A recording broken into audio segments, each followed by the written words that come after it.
standing beside a large granitic boulder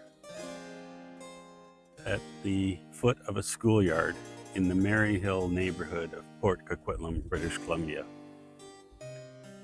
This large boulder probably came from somewhere way up there, and it came here via a glacier and was probably left here at the end of the last ice age, 10 to 12,000 years ago.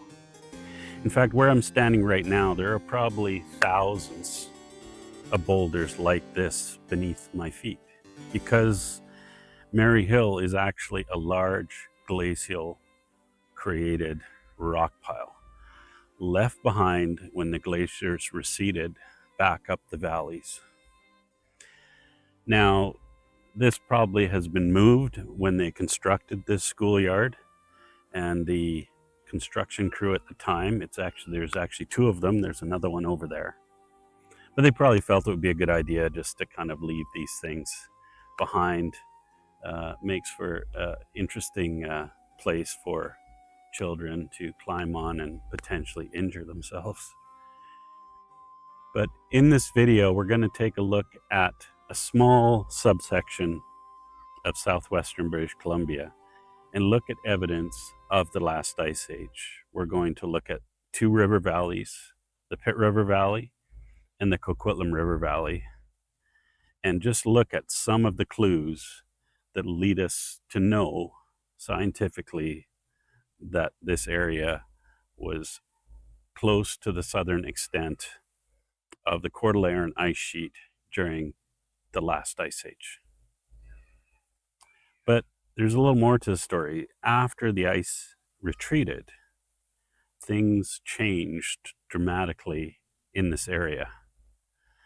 And that's where things got really interesting. Before we get started, a little disclaimer. Although I like to talk about geology, I'm not a geologist. I have not been trained in geology. I'm just a citizen scientist, so to speak, who takes a lot of interest in the natural world. And I've been recently, in the last few years, got quite interested in geology. And I've got a few people to thank for that.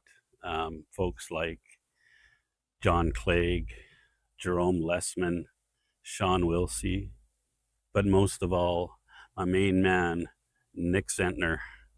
I wear the Zentner badge with pride. Thanks to all these guys. We're looking at a surface geology map of eastern Lower Mainland, including the Tri-Cities, Coquitlam area, Pitt Meadows, Maple Ridge, and the northern part of Surrey. Let's try to understand what these colors mean. The areas in pink and purple, mostly towards the top of the map, represent the underlying bedrock, which is mostly granodiorite of granitic origin, at least 95 million years old. This represents the southern extent of the Coast Mountain batholith, or the Coast Mountain Range, which extends actually all the way up into Alaska.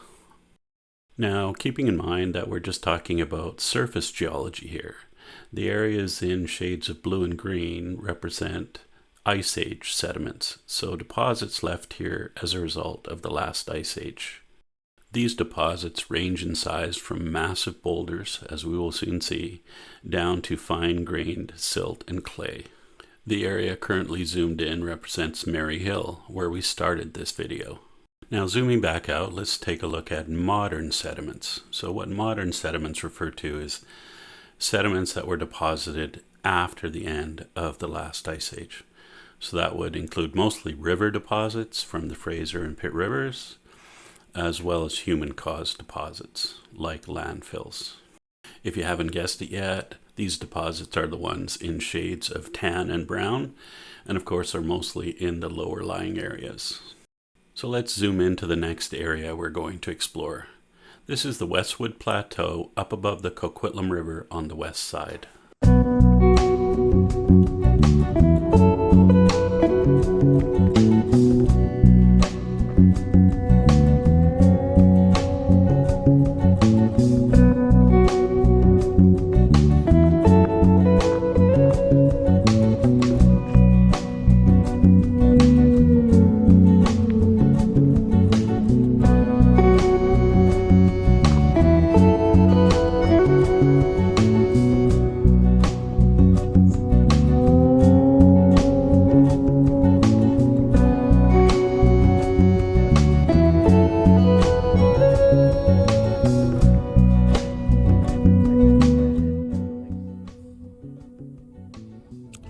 Am I sitting on a seat that was once part of a moving train?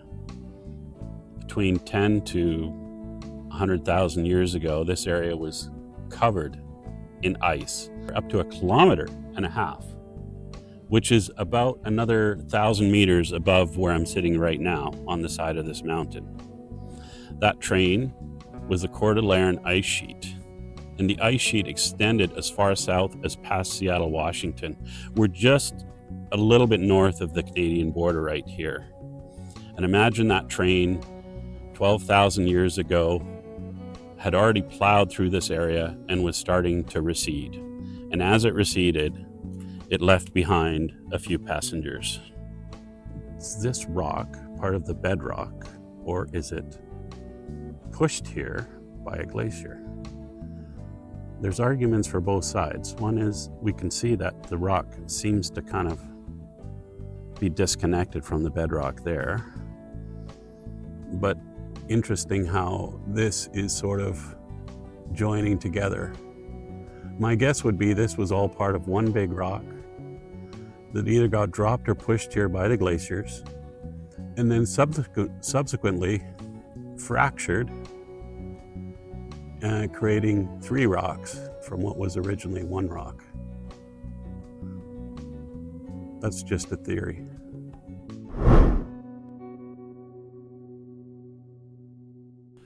"15,000 years ago, this is what the lower mainland of BC would have looked like. Ice covering all but the highest peaks. At 13,500 years ago, the ice sheet had really started to retreat.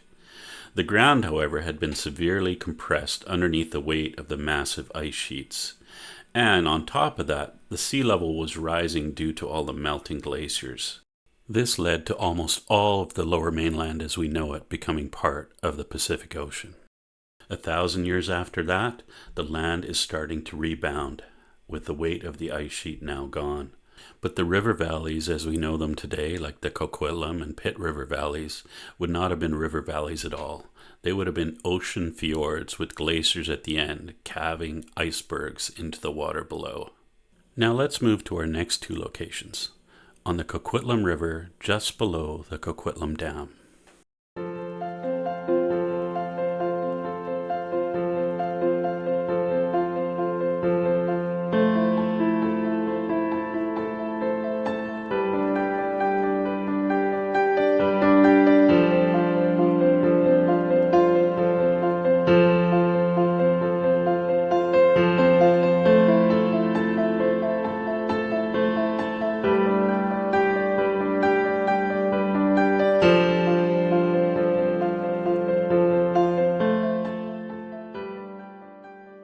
This is the Coquitlam Reservoir, one of 3 major water reservoirs serving Metro Vancouver area. This reservoir is part of the Coquitlam River watershed. The Coquitlam River winds its way down this narrow glacial valley. A few kilometers downstream, it joins up with the much larger Fraser River. Everything you're seeing in this scene was either overtopped or sculpted by glaciers during the last ice age.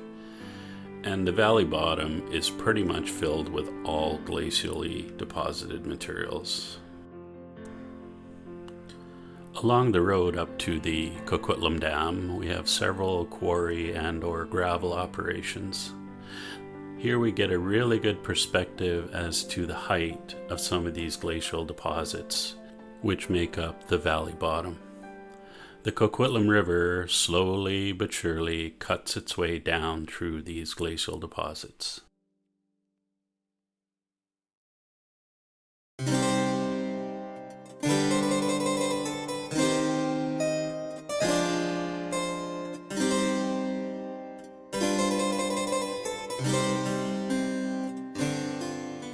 It's a warm sunny day in August and we're here on the Coquitlam River, just on the north side of Port Coquitlam. Popular place on a hot day for people to come and cool off in the nice clear water. I'm sitting on top of one of the largest boulders that you're going to find along the Coquitlam River. And the question I'm asking today is, was this boulder put here by the river, or was it here before the river was a river. Judging from the size, it's unlikely that the river, this small to medium-sized river, would have had enough force to move a boulder of this size. So the most likely scenario is that this is a glacial erratic, left here as a result of the glaciers and the ice receding at the end of the last ice age, deposited here at the bottom of this glacial valley, and then eventually the Coquitlam River has flowed down and around this large erratic.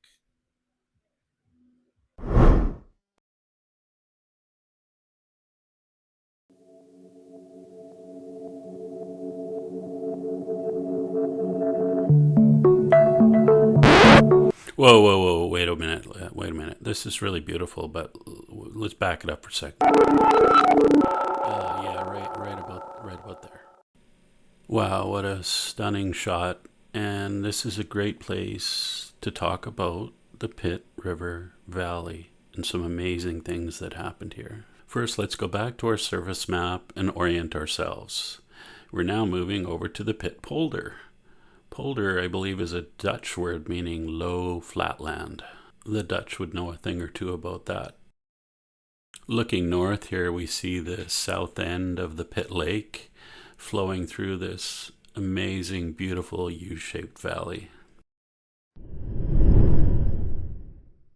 We just went through a bit of a time warp there, and we're back 13,500 years ago, and due to the magic of Photoshop, this is kind of what the Pitt Valley might have looked like. Just 1,000 years later, all the ice is gone and we're left with an ocean fjord. Okay, we're back to the present day. Let's take a bit of a cross section and just see exactly what's going on here. Starting at the top and working our way down, first we have the lake level.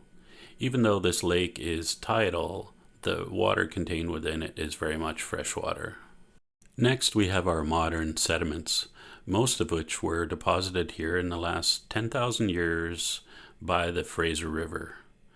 And that is what gives this landscape its table flat appearance. Below that, we have our Ice Age sediments, left here as the glaciers retreated. Underlying everything, we have our bedrock, which is probably the same material you see up in the surrounding mountains. Using the same color coding, let's highlight some of these surface types within this scene. Here are some examples of modern and glacial sediments as well as bedrock. Lastly, let's take a best guess as to how exactly high the ice levels were around this area. One way we can tell is rounded peaks are generally underneath the level of the ice, whereas more jagged peaks may have been above the ice. As we get back to the scenic tour part of the video, I just wanted to show this one diagram because it does a great job of explaining how the Fraser River sediments have really changed what the lower mainland looks like.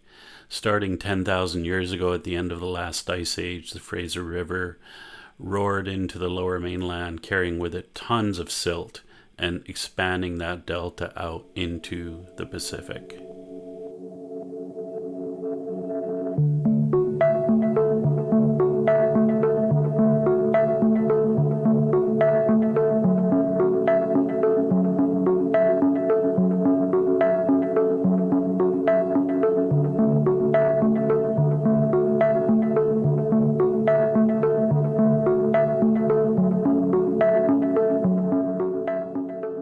As this video comes to a close and we're flying over the stunning landscape around Pitt Meadows and Pitt Lake, I really hope you enjoyed it. I hope you got something out of it and helped you to understand some of the world beneath our feet and why things look the way they look.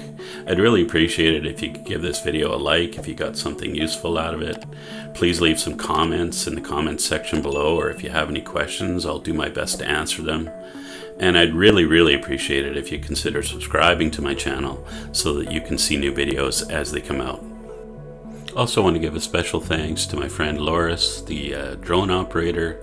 Him and I are learning a lot about drone operation together, or droning as he would say, and I'm really impressed with the footage we managed to capture for this video. Hope you enjoyed it.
Because I wander, I'm not lost. Just because I wander,